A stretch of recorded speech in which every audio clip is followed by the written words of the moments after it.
um seminário em português. Então, o nome dele é Alan Alves Brito. Ele é uma pessoa sensacional, conheço ele há muito tempo já e tem muita coisa para falar sobre ele. Ele é um cara que veio lá do interior da Bahia, né? E tem muita história para contar. Então, é uma honra para mim e para vocês ter essa pessoa aqui para falar. Ele é professor na Universidade Federal do Rio Grande do Sul. Então, ele vai falar um pouco sobre divulgação científica e eu espero que vocês aproveitem a palestra dele. E aí, o que vai acontecer? Depois do seminário dele, não vai ter pergunta. A Carol vai falar durante 10 minutos sobre uma coisa que ela vai falar. E aí, logo depois, vai ter uma roda de discussão com o Alan e espera-se que seja uma coisa mais informal. Então, sintam-se à vontade para fazer perguntas para o Alan à vontade e discutir o máximo que der para aproveitar o evento ao máximo. Então, por favor, Alan, pode começar. Bom, boa tarde a todas e todos. Primeiro, queria muito agradecer o convite do Vitor, né, também do Dean, a Caroline, todo mundo envolvido nesse evento. Quero dizer que eu estou bem feliz de estar aqui para poder falar, discutir, né, sobre essas questões. O que foi? Ah, legal, medalhão. Onde é? Aqui? Aí, perfeito.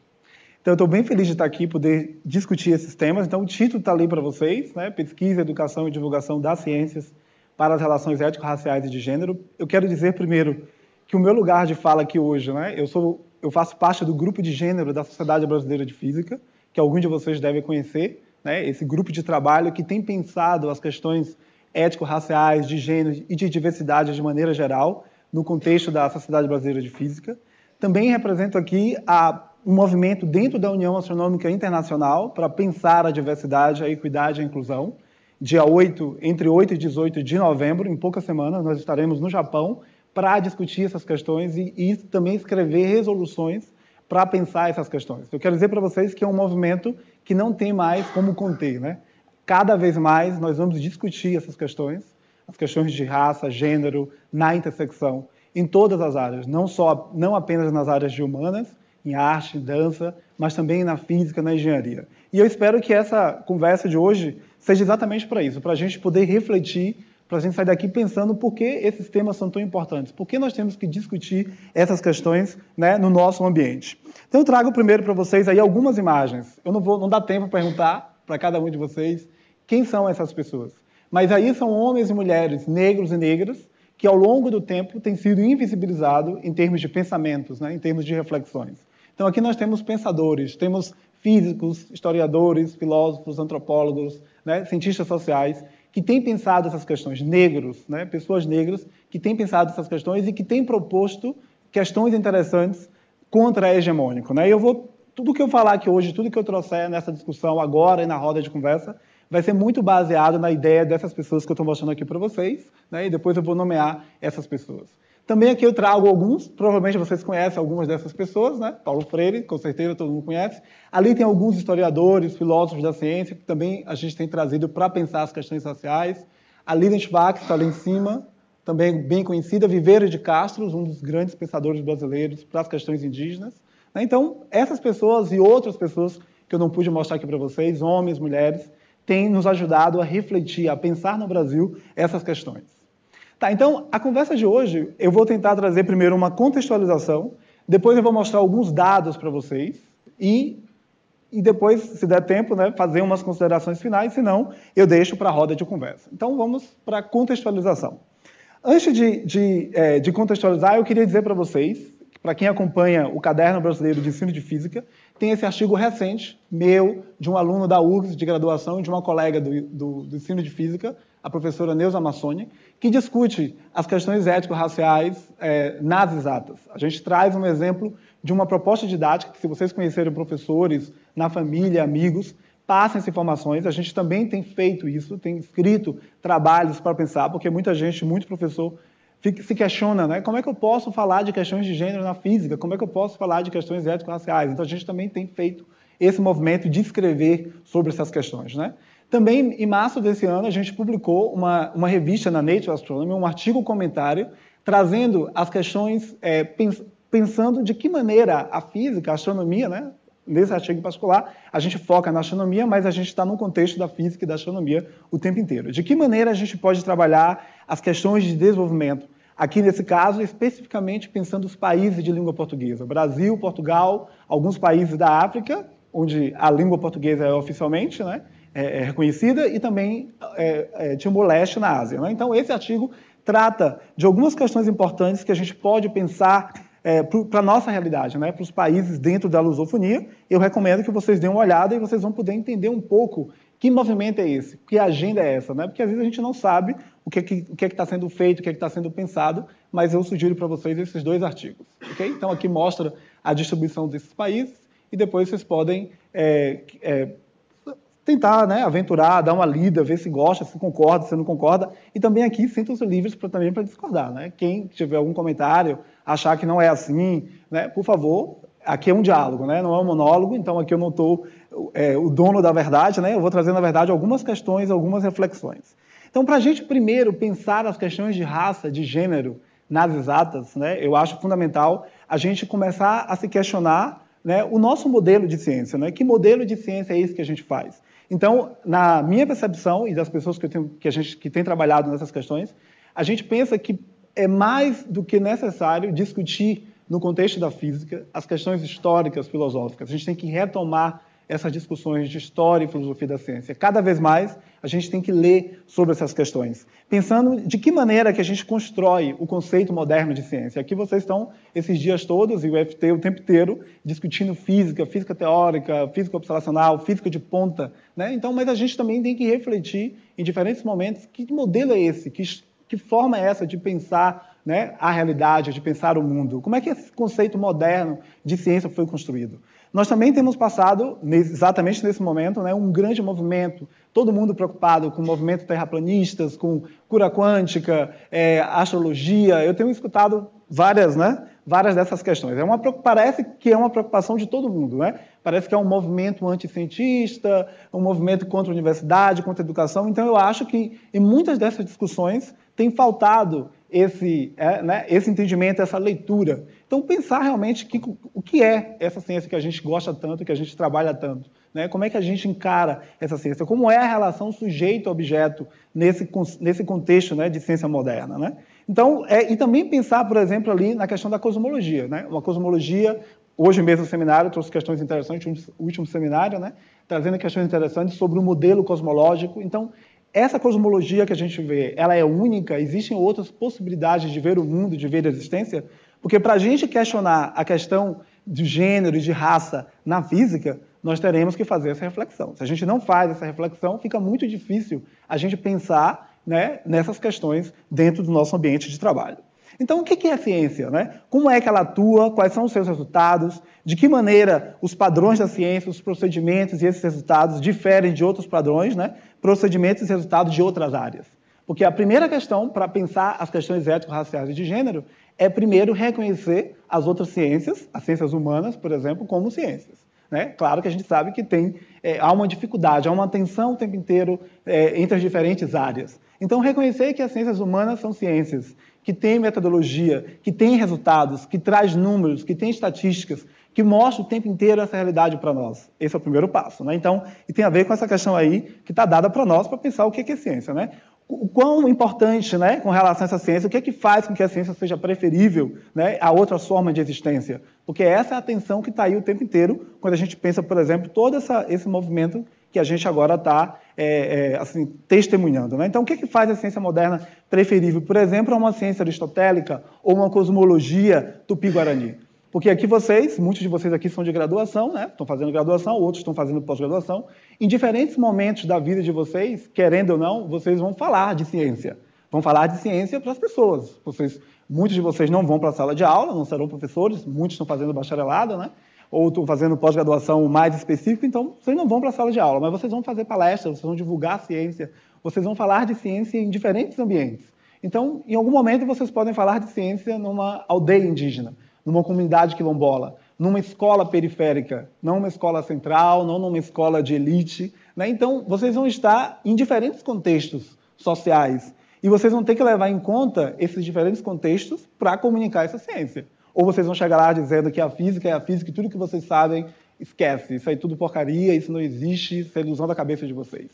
Então, isso é isso que eu tento trazer aqui, né? Para a gente refletir essas questões, de que existem outros grupos, outras pessoas que pensam outras coisas. E a gente tem que levar isso em conta. Tá, então, além disso, nessa relação com as outras áreas, a gente também tem que fazer algumas perguntas, né?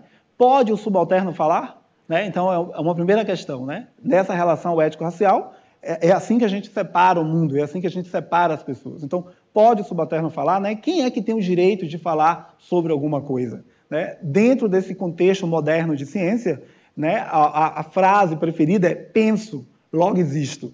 Mas quem é que pensa? As mulheres pensam? Os indígenas pensam? As pessoas negras pensam? As pessoas LGBTs pensam? Elas estão nesse lugar de pensamento? Quem é que está nesse lugar de pensamento? Né? Quem é que pensa, quem é que logo existe? Né? A gente também pode pensar em caio, logo existo. Quem é que cai? Quem são os corpos que caem? Quem são os corpos que são mortos? Né? Então a gente tem que pensar essas questões se quisermos fazer uma discussão séria sobre questões ético-raciais e de gênero nas exatas. Então a gente tem trabalhado com o que a gente chama de marcadores sociais da diferença. Ou seja, nós vamos pensar a raça, nós vamos pensar o gênero, nós vamos pensar classe, nós vamos pensar a geração. Eu quero comunicar ciência, mas eu comunico ciência para quem? Para crianças? Somente as crianças, né, estão aptas a ouvir o que a gente tem para falar de física. Nós podemos falar de ciência, por exemplo, para o pessoal da terceira idade. Podemos falar para pessoas do EJA, né, jovens adultos que estão em processo de alfabetização. Então, essa questão da geração também tem sido uma questão para nós. A gente tem pensado em atingir outros públicos, não somente as crianças. Né? A acessibilidade também também é um dos marcadores sociais importantes para nós. Essa lista de marcadores sociais, a gente pode colocar outros fatores ali que a gente poderia pensar. No meu caso, no nosso caso, no Rio Grande do Sul e com alguns colegas do Brasil e de fora, a gente tem pensado basicamente nesses marcadores sociais, e esses marcadores sociais atrelados a 3 palavras mágicas: o colonialismo, o capitalismo e o patriarcado. Então, pensar essas 3 palavras nos ajuda a refletir onde a gente está e que contexto de ciência é essa que a gente trabalha, né? Porque o conceito moderno de ciência, ele é baseado, por exemplo, numa questão bem colonial. Né? Podem discordar depois, não tem nenhum problema. E o capitalismo também é fundamental. A gente estuda física, a gente estuda todo o impacto que a física tem para a Revolução Industrial, a termodinâmica, né? Tudo que a termodinâmica faz para a Revolução Industrial, mas a gente não questiona, por exemplo, que a mão de obra da Revolução Industrial é a mão das pessoas negras.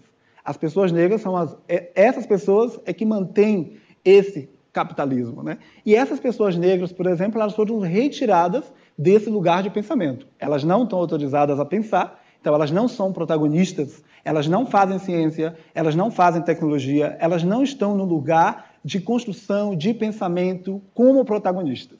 Né? Então, essa questão. E o patriarcado entra a questão das mulheres. As mulheres, as pessoas LGBTs e as mulheres estão fora da norma. Essa norma heteronormativa que diz, de novo, quem vai pensar. Então, para discutir essas questões, nós temos que pensar nessas 3 questões que estão ali o tempo inteiro atormentando a cabeça da gente: o colonialismo, o capitalismo e o patriarcado, e eu vou voltar para eles daqui a pouco. Então, qual é o papel do ensino, da pesquisa e da divulgação da física? Eu quero que vocês saiam daqui hoje pensando isso. Qual é o papel de vocês como bacharelandos, bacharelandas, mestrandos, mestrandas, doutorandos, doutorandas, pesquisadores, professores que estiverem aqui, né? Todos vocês, qual é o papel da física? O que a física tem a ver com isso? A física é só equação, experimento, observação, ou ela está muito longe da sociedade? Ela não tem que pensar nada disso, ela não tem nada a ver com isso. Então, essa é a questão que eu quero que vocês levem, né? E aí, nessa questão, eu quero que vocês também pensem que essa ciência e essa tecnologia que a gente tanto gosta, ela está o tempo inteiro acoplada com outras questões, tá? Implicada com a sociedade onde a gente está. E essa ciência e tecnologia que a gente constrói junto com essa sociologia também demarca ali desigualdades. Desigualdades sociais, desigualdade de produção da ciência e tecnologia, desigualdade na comunidade científica, porque a ciência, embora muitas vezes a gente ache que a ciência ela é maravilhosa, ela é só progresso, mas em diferentes momentos da história ela também ratifica desigualdades sociais. Eu vou mostrar daqui a pouco alguns exemplos para vocês. E eu não sou anticientista, né? Eu sou crítico da ciência que está aí. Então, pensar a relação ciência, tecnologia, sociedade e ambiente, para a gente discutir as relações ético-raciais, a gente não pode desacoplar da historiografia, a gente tem que se tem que realmente entender, ler a história da ciência, como é que isso é construído, e nem também da epistemologia, ou seja, o conhecimento, o que é o conhecimento? E, de novo, quem é que está nesse lugar de conhecimento, de pensar? Quem é que está produzindo esse conhecimento? Então, essas coisas têm que estar articuladas. Por isso que eu retomo, né, o que eu disse no início. Para pensar essas questões, nós temos que sair da zona de conforto. Não dá para a gente ficar só no nosso mundo de equação, de operadores, porque essas questões não se resolvem aplicando um operador hamiltoniano. Essas questões não são problemas de 2 corpos, são problemas de N corpos, muitas variáveis. Né? Então, a gente tem que começar a refletir essas questões e trazer para nós essa responsabilidade. Né? Então, pensar essa história da ciência marcada por diferentes modos de produção, escravista, feudal, capitalista, né? E, de novo, pensem quem é a mão de obra dessa estrutura capitalista, né? Que a ciência moderna, contemporânea, né? Está diretamente também implicada. E aí eu gosto, para provocar, né? Porque tem uma onda contra Paulo Freire, eu gosto muito dessa frase do Paulo Freire, onde a gente vê ali que o Paulo Freire ele já traz raça, classe, gênero, fala em democracia. Então é isso que a gente quer. Se a gente quer pensar um país democrático, nós temos que pensar essas questões, né? Temos que realmente promover, discutir diversidade, promover a inclusão, pensar na igualdade, discutir essas questões dentro da nossa comunidade. E isso não é achismo, não é porque o Alan está realmente implicado com isso, porque o Alan gosta disso, tirei o negocinho, porque o Alan gosta disso, não tem nada a ver. É simplesmente porque existe também marcos legais. Né? Existem 2 leis, a Lei 10.639 e a Lei 11.645. Leis no Brasil, né? Mais uma lei. Quem vai cumprir lei, né? Mas essas 2 leis, elas existem. Uma desde 2003, outra desde 2008. E essas leis, elas prevêem que a gente discuta em todos os níveis da educação, não só na educação básica, mas também na educação superior, não apenas nas humanas, nas letras, na educação física, mas também na física, na matemática, a história da África, a história afro-brasileira, a contribuição dos indígenas em todos os âmbitos, né, da construção social, porque todos esses grupos, esses diferentes grupos, ajudaram, né, a construção desse país. Então, de novo, o que a física e a astronomia, né, têm a ver com isso? Essa é a pergunta fundamental que a gente tem que sair daqui. E aí, quando a gente olha para esse gráfico que mostra, por exemplo, a astronomia, a relação da astronomia com diferentes outras áreas, né, das ciências da natureza, né, a química, a física, a química, a biologia, a relação com a matemática, a gente pensa que a astronomia sozinha, né, imagina a astronomia, ela demanda uma construção de telescópio, instrumentação, armazenamento de dados, implica muito desenvolvimento tecnológico. A gente também consegue pensar a astronomia numa conversa direta com a história, com a antropologia. Eu sempre costumo dizer que quando a gente olha para o céu, a gente olha para diferentes histórias, né? O céu nos conta diferentes histórias, porque todos os povos que passaram olharam para o céu, contaram histórias. Então, a astronomia é uma ciência básica que está ali diretamente relacionada com a física e com outras áreas do conhecimento. Então, quando a gente olha para esse mapa, a gente tem que fazer essa questão.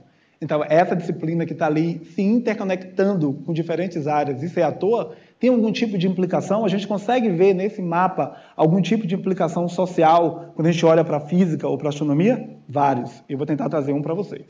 Então, resumindo, essa primeira parte é o que está escrito ali para vocês, né? Então, as ciências, principalmente as ciências exatas, elas são desenhadas, definidas por meio do pensamento do homem branco, supostamente heterossexual e bem-nascido. Então, essa é a realidade das ciências, principalmente das ciências exatas. E isso tem uma razão histórica, né? É aquilo tudo lá, né? Esse modelo moderno de ciência foi construído nessa perspectiva. Uma ciência branca, europeia, hegemônica, construída por esses homens brancos, né? Então, é isso que a gente quer refletir. A gente quer refletir essa realidade. Agora, não é achismo. A gente quer buscar dados. E aí, para o Brasil, a gente tem uma outra questão fundamental. O nosso país é um país racista. É um país racista de norte a sul, de leste a oeste, estruturalmente racista. Né? Quando a gente usa a palavra estruturalmente, ela é realmente estrutural. Né? Então, é muito mais do que um preconceito de cor, é muito mais do que um racismo de cor, não, da cor da pele. É na estrutura. Na estrutura, quando a gente pensa os números, quando a gente pensa, por exemplo, quantos negros tem nesse auditório? Quantos homens negros, quantas mulheres negras estão nesse auditório? Num país que é majoritariamente negro. Quantas pessoas negras tem aqui? Quantos professores negros nós temos nas universidades, mesmo na educação básica? Quantos? Né? Mas se a gente for no presídio, quem é que está no presídio? Quem é que é preso nesse país? Majoritariamente, negros, homens negros. Quem são os mortos pela polícia no Brasil? Né? Quem são as pessoas que são mortas? Negros, de novo. Quantos assentos tem nesse auditório, mais ou menos? Alguém sabe? 140. Eu digo para vocês, por dia, 160 pessoas negras, jovens negros, são mortos, de domingo a domingo, com feriado, todos os dias. Um auditório como esse. Sai, morreram, entra mais 160, vai embora de novo, entra mais 160, todos os dias. Então, esse é um país racista na sua estrutura, onde os negros não estão nos lugares de poder, não estão nas universidades, não estão tomando decisão, estão sendo mortos pela polícia, né? As mulheres negras, elas são majoritariamente as mulheres da limpeza, do cafezinho. Na URGS é assim, né? 3% de professores na URGS são negros, mas os terceirizados, as terceirizadas são as pessoas negras. Elas estão limpando, estão na segurança, e isso é normalizado. A gente chega num hospital, não tem negros médicos, né? Os negros, de novo, estão limpando o chão, no máximo, auxiliar de enfermagem.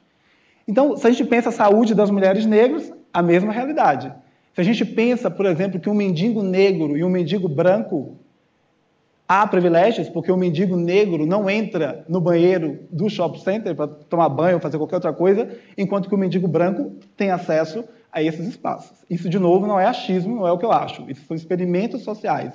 São dados científicos de antropólogos, de sociólogos que trabalham com isso, e a gente utiliza para dar como exemplo. Então, o racismo estrutural é isso. É isso que eu estou dizendo. É muito mais do que uma questão de pele, de cor. E é isso que a gente quer discutir. Então, pensar tudo isso é pensar que essa ciência que a gente trabalha, que a gente gosta muito, ela é, sobretudo, uma construção humana. Ela é social, né? Localizada no tempo e no espaço. Né? Então, a ciência, como construção humana, ela deveria representar. Se a gente tem 54% da população negra no Brasil, em princípio, a gente deveria ter negros na ciência. A gente deveria ter mais mulheres na ciência. Por que tão poucas na ciência e, sobretudo, nas exatas? Onde é que estão essas pessoas?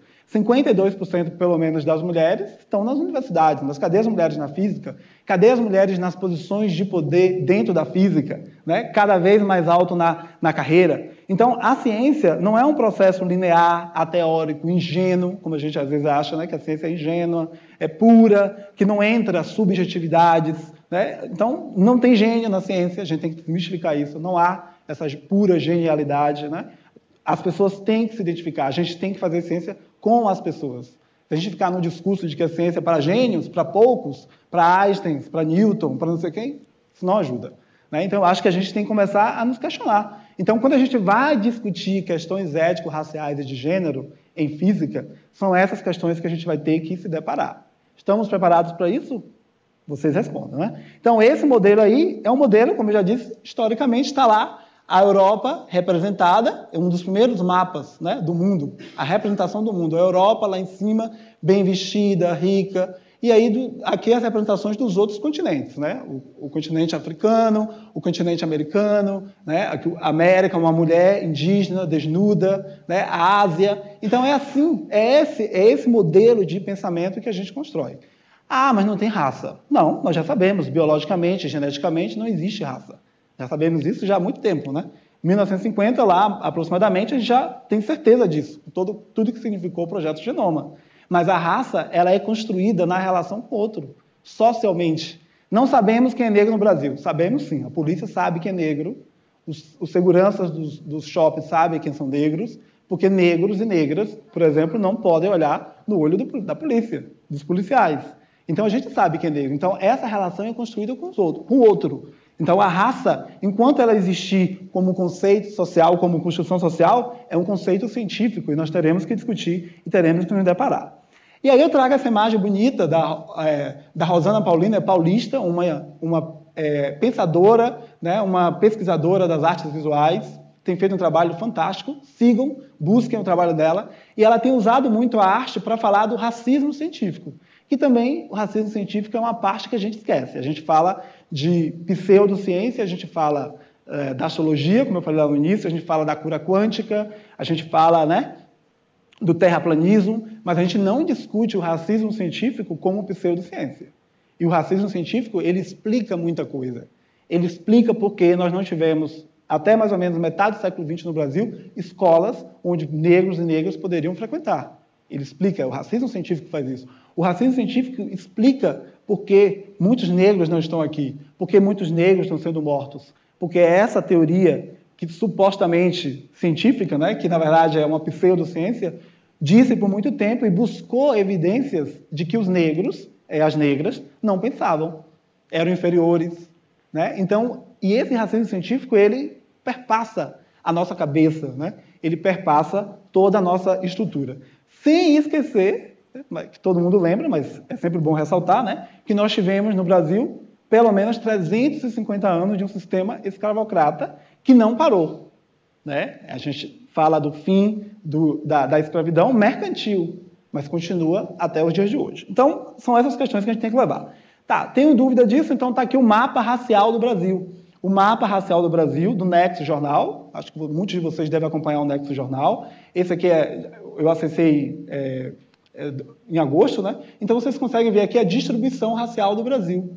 Então vocês veem que brancos, as pessoas que se autodeclaram brancas para o IBGE, então elas estão concentradas no Sul e no Sudeste, o Nordeste e as outras regiões, negros e indígenas. E esse mapa racial, ele se correlaciona com muitas outras questões. Se a gente olha aqui, né, então São Conrado, né, visto da favela da Rocinha, no Rio de Janeiro. E essa realidade, ela é o tempo inteiro presente nas grandes cidades, em Porto Alegre, em São Paulo, o tempo inteiro a gente tem esse abismo, né? De um lado, toda essa riqueza, do outro lado, toda essa desigualdade. Então, está presente o tempo inteiro, a gente que não vê, porque a gente normaliza, a gente faz de conta que não está vendo, mas está lá presente. E se a gente pensa em termos de ciência e tecnologia, eu mostrei esse mapa no encontro da Associação Brasileira de Planetários, que eu falei sobre diversidade, eu mostrei esse mapa. Esse mapa também é importante a gente pensar. Essa é a distribuição de planetários do Brasil. Então, de novo, os planetários, os museus, os observatórios estão concentrados no Sul e no Sudeste, né? Então, o Nordeste, o Norte, o Centro-Oeste, quase nada.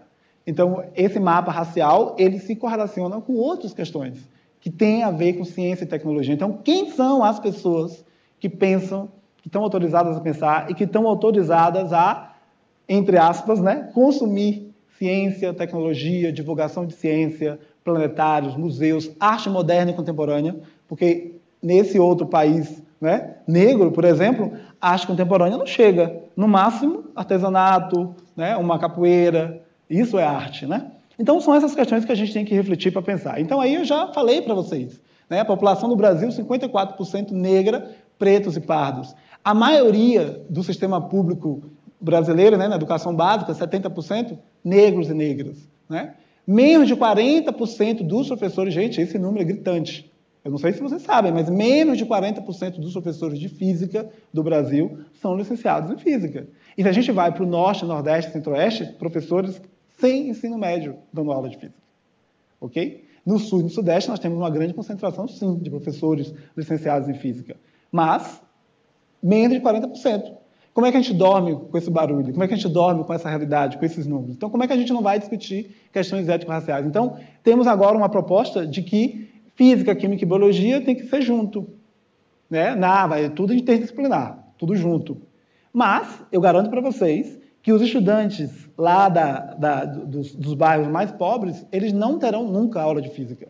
Mas os estudantes das escolas privadas, né, de certas regiões do país, vão ter aula de física, vão ter aula de química, vão ter aula de biologia, vão ter laboratório de física, de química e biologia, vai viajar todo ano para festivais de física internacionais, de robótica. Então, como é que a gente não vai discutir essas questões? Como é que isso não tem nada a ver conosco? Tem tudo a ver conosco, né? Então, a gente tem que lembrar disso, que esse Brasil é um país realmente desigual, com problemas estruturais relacionados à educação e à cultura científica, e a física está diretamente também atrelada a tudo isso, né? Então, pensar isso, né? Essa educação do século XXI, o que é que a gente quer fazer em termos de políticas públicas, né? A gente quer apenas passar a ideia de que... entende? O que é um bom cientista, né? Como é que a política entra nessa relação? Então, a gente tem que pensar várias questões aí que tem a ver realmente em sair desse lugar, né? Em pensar essa questão mesmo do que é a marca de raça, de gênero, né? e outros marcadores sociais. E tudo isso é importante para a gente pensar essa educação do século XXI. Então, que educação é essa que a gente quer? E daí tem várias plataformas políticas que estão sendo discutidas agora, e a física entra diretamente o tempo inteiro. Né? Eu dei o exemplo de tirar a física. Né? E a física é problemática. Então, se não tem física, se não tem professor, ótimo, não tem professor de física, vamos juntar todo mundo, qualquer um dá aula de física. E a gente não tem nada a ver com isso, a gente não tem nada a ver com a física. Então, o tempo inteiro, essas questões estão dadas para nós. Né? Olhar, por exemplo, o documento principal, a Base Nacional Comum Curricular, que acabou de ser aprovada, como é que a física está ali? Como é que a astronomia está nessa base? Quais são as questões que são discutidas? De que maneira a física é apresentada nesses documentos? Né? Então, são essas questões, entre as muitas, né? Ali eu esqueci de comentar, as duas leis, por exemplo, a Lei 10.639 e a Lei 11.645, são os dois grandes desafios para nós pensarmos essas questões. Então, pensar realmente que na universidade, a gente não está aqui apenas para fazer pesquisa, mas nós também estamos aqui para nos articularmos, principalmente agora, conversar com a sociedade, fazer extensão, comunicar a ciência, se apropriar dos planetários, dos observatórios, dos museus. Não é possível que os estudantes de pós-graduação, os estudantes de graduação não vão conseguir um tempo na sua formação para poder falar com pessoas, para comunicar essa ciência. Né? Mas não é comunicar de maneira colonizada. Né? É realmente um diálogo intercultural, respeitando as pessoas que estão do outro lado, que estão ouvindo, né? Inserindo essas pessoas nas diferentes discussões. Não é possível que a gente não tenha nada para oferecer a essas pessoas. Então, é nesse sentido que eu acho que a gente tem que se comprometer e aí a gente tem que realmente pensar esses números aí. Né? Então, lembrar do discurso da autoridade, né? Quais são as relações de poder que implica, né, entre as ciências, qual é a dimensão política de tudo isso e de que maneira essa ciência que a gente tanto gosta se articula com a política mesmo e com a filosofia. Então, história, filosofia, leem outras coisas, se apropiem da realidade do país, social do país, vão ver os mapas raciais, vão ver a realidade da escola no Brasil. Né? Tomem tempo para ver isso e se questionem. Por que não tem meninas nesse curso? Por que não tem pessoas negras? Por que não tem diversidade?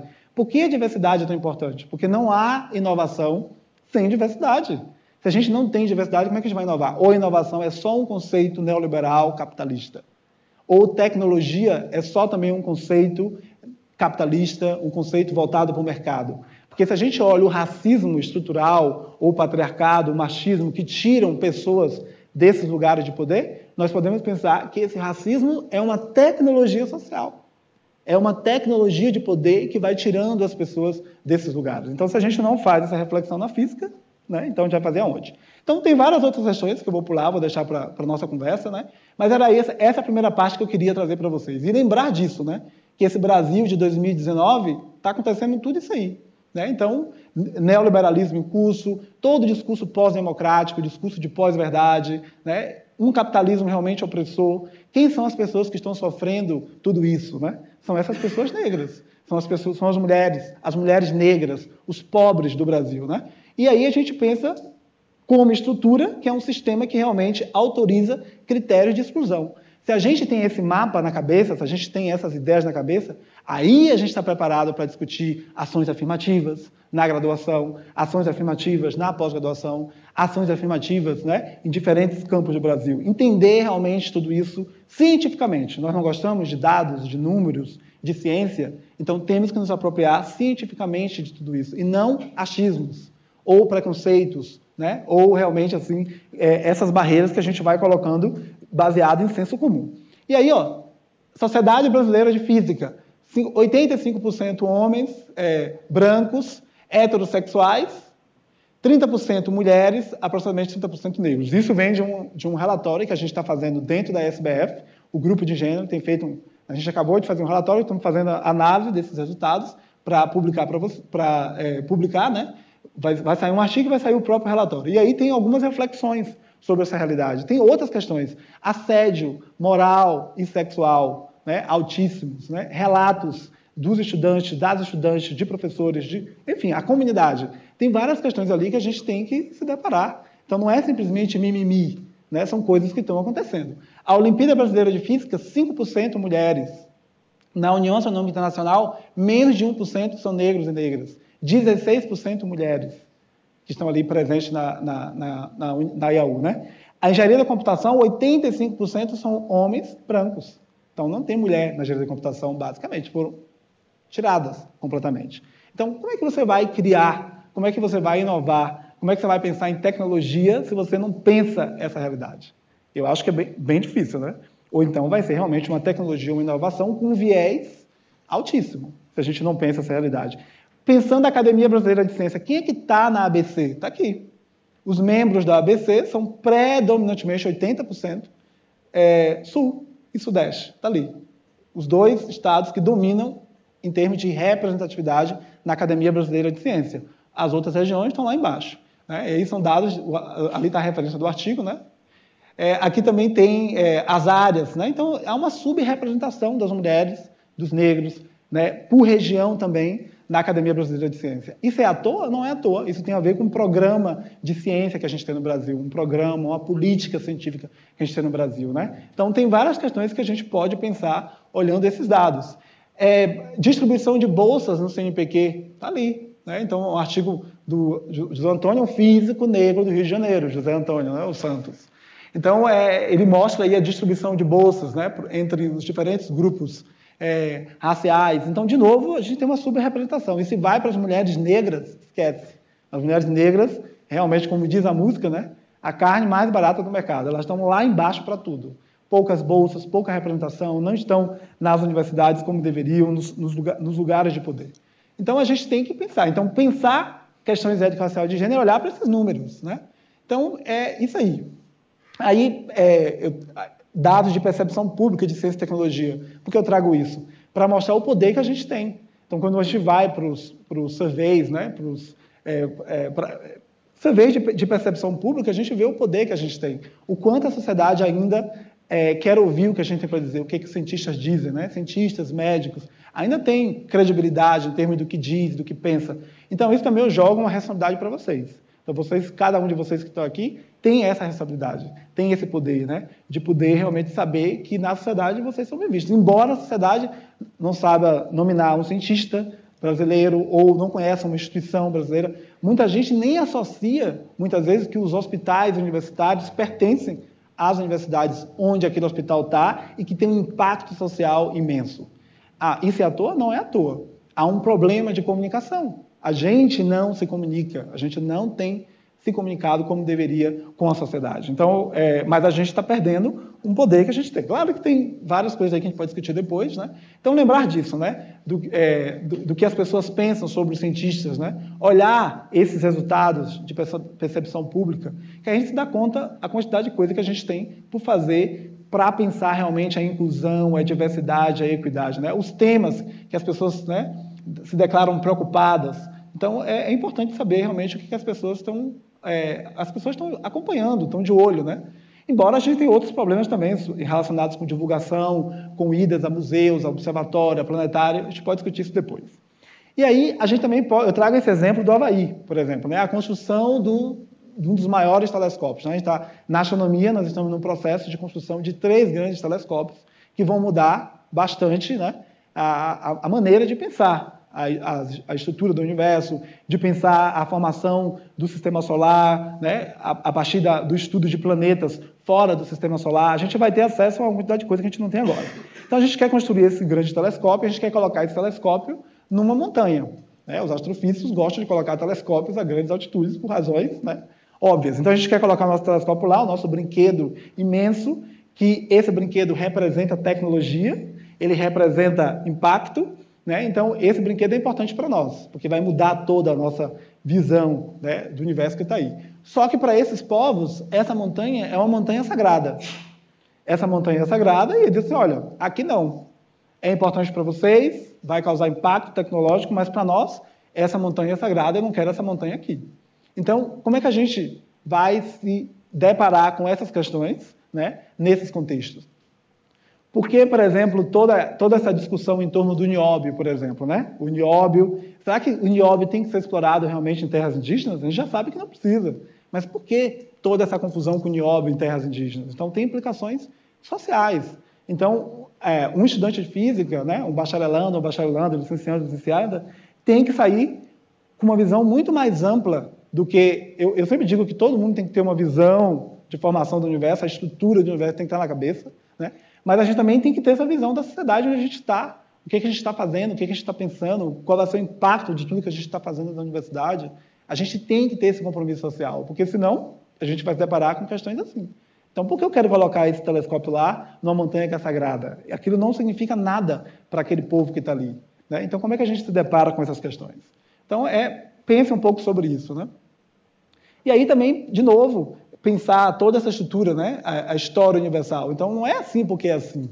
Há uma história universal. A própria construção do conceito moderno de ciência já diz para nós quem pensa, quem não pensa, né? Então, a raça ela é estabelecida muito antes, lá atrás. E esse racismo científico, como eu disse para vocês, e aí é o exemplo que eu disse, um dos exemplos, né, de pensar que também a ciência ela pode, ao longo da história, ratificar a exclusão. Então, o racismo científico ele foi referendado por faculdades de medicina, por escolas de direitos, por museus de história natural.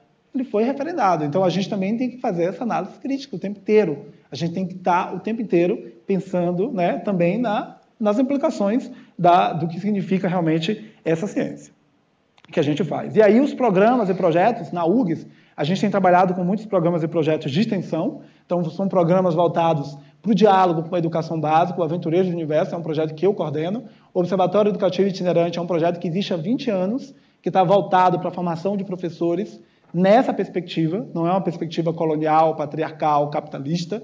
Tem um projeto chamado Meninas na Ciência, que é um projeto também, foi o primeiro projeto aprovado naquele edital de 2013, para pensar as questões de gênero, ciência, tecnologia, voltado para a inclusão e atração de meninas. Tem um projeto que eu criei, que chama a Cotirene Quilombo Ciência, um projeto que foi financiado pela Fundação Carlos Chagas, Unibanco e Itaú. É um projeto bem interessante, que eu posso falar um pouco dele depois.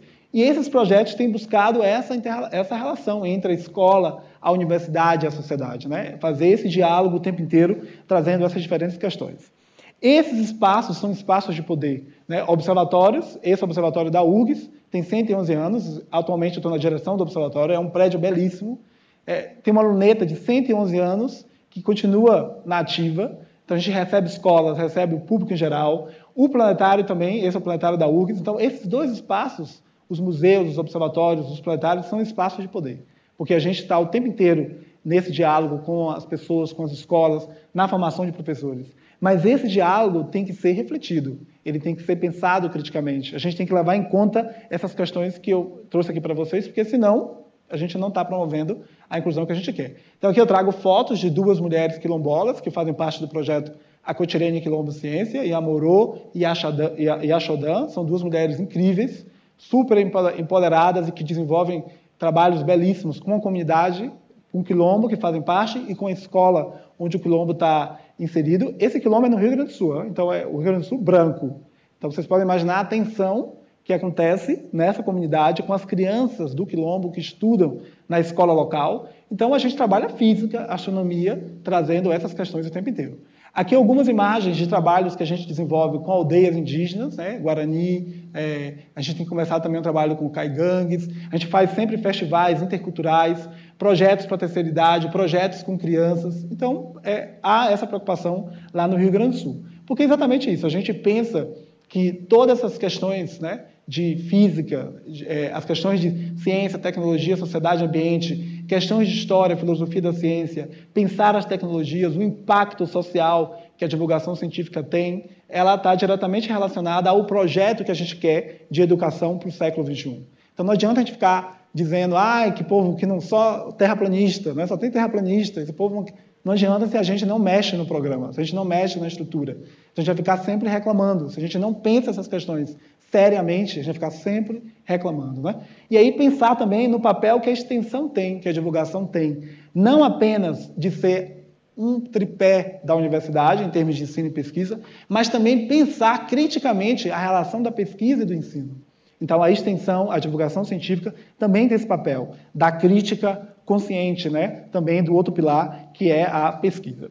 E aí, quase terminando, né? Então é isso. A gente tem pensado as questões de gênero, refletindo onde estão as mulheres. Não queremos falar de gênero apenas focado nas mulheres brancas. A gente também quer dizer mulheres negras, mulheres LGBT, as mulheres lésbicas, bissexuais, trans, travestis, né? As pessoas trans, tem pessoas trans na física, né? Pessoas trans na graduação, pessoas trans pós-doc, pessoas que precisam, né, precisam viver a sua existência em plenitude e também querem fazer ciência, querem fazer física, querem contribuir. Então, elas não podem ser impedidas. A raça, os negros, as negras, quilombolas, os pobres, né, os indígenas, as questões de classe, os estudantes de periferia, né, as questões de geração, pensar os adultos, programas de divulgação científica para adultos, para a terceira idade, e as questões também de acessibilidade, né, e trabalhar esses temas não como caixas separadas. Não é assim. A gente tem trabalhado realmente na intersecção, porque está interseccionado. Então, a gente tem que pensar dessa maneira. E aí, pronto, acho que eu termino por aí, né? Então, eu acho que, para concluir, é isso que eu queria trazer para vocês, né? Eu queria dizer para vocês que a gente tem feito lá na URGS esse tipo de trabalho, de pensar a divulgação e a educação, né? De trazer para a física a discussão ético-racial. Isso não é uma questão só para a licenciatura, é uma questão para o bacharelado, é uma questão para todo mundo. As diretrizes curriculares do bacharelado, da licenciatura, prevêem isso. Não é só a graduação. A pós-graduação também ela vai ser inserida nesse contexto. Nós temos que pensar os nossos currículos, pensar a diversidade, olhar para o lado, perceber que essas pessoas não estão e questionar por que essas pessoas não estão. Então, a gente tem feito esse trabalho lá, né? E tem também se articulado com as instituições. Não é só o Alan individualmente, ou a mulher branca, ou a mulher lésbica, ou a pessoa trans que está preocupada com isso. Tem que ser uma preocupação de todos nós, porque a gente tem que se racializar. Então, essa é a minha última fala, né? A gente tem que se racializar no sentido de pensarmos que, a pergunta que eu fiz lá atrás, né? Cadê os negros? Cadê as mulheres? Cadê os negros? As pessoas negras nesse auditório, num país que é majoritariamente negro. Então, discutir questão ético-racial não é só pensar no negro, não é só pensar no indígena, no exótico. É também se colocar nesse lugar de raça. As pessoas brancas também estão racializadas. E essas pessoas brancas, elas têm privilégios e elas estão ocupando lugares de poder. Então, pensar as questões ético-raciais e de gênero é também se racializar. Porque se não se racializa, é impossível fazer essa discussão, né? Se as pessoas brancas não perceberem o seu lugar de privilégio e o seu lugar de poder transformar essa realidade, né? Sobretudo porque ocupa lugares estratégicos, a gente não tem como realmente fazer esse movimento como a gente gostaria, né?